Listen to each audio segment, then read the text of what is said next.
பகவான் நித்யானந்தரின் பிராண பிரதிஷ்டை ஆகம அறிவியலை மத்திய பிரதேச உயர்நீதிமன்றம் மேற்கோள் காட்டி அங்கீகாரம்.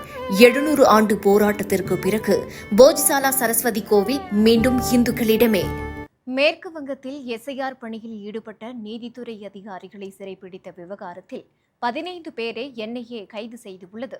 மேற்கு வங்க சட்டமன்ற தேர்தலுக்கு முன்பாக எஸ்ஐஆர் திருத்தப் பணிகளை தேர்தல் ஆணையம் மேற்கொண்டது.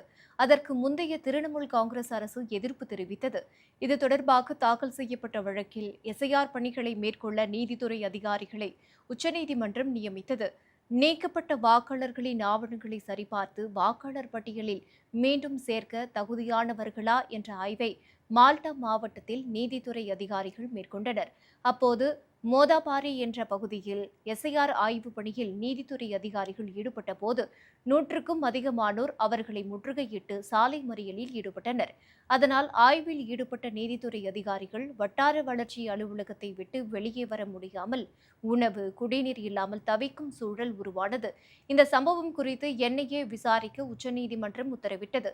அதன் அடிப்படையில் சாலை மறியலில் ஈடுபட்டது, அதிகாரிகளை சிறைப்பிடித்தது ஆகிய வழக்குகள் தொடர்பாக மால்டா மாவட்டத்தில் என்ஐஏ அதிகாரிகள் தீவிர தேடுதல் வேட்டையில் ஈடுபட்டனர்.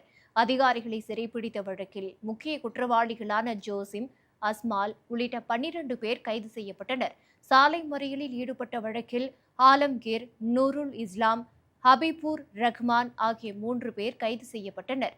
சம்பவத்தின் பின்னணியில் ஏதேனும் சதி இருக்கிறதா என்ற கோணத்திலும் என்ஐஏ அதிகாரிகள் தீவிர விசாரணை மேற்கொண்டு வருகின்றனர்.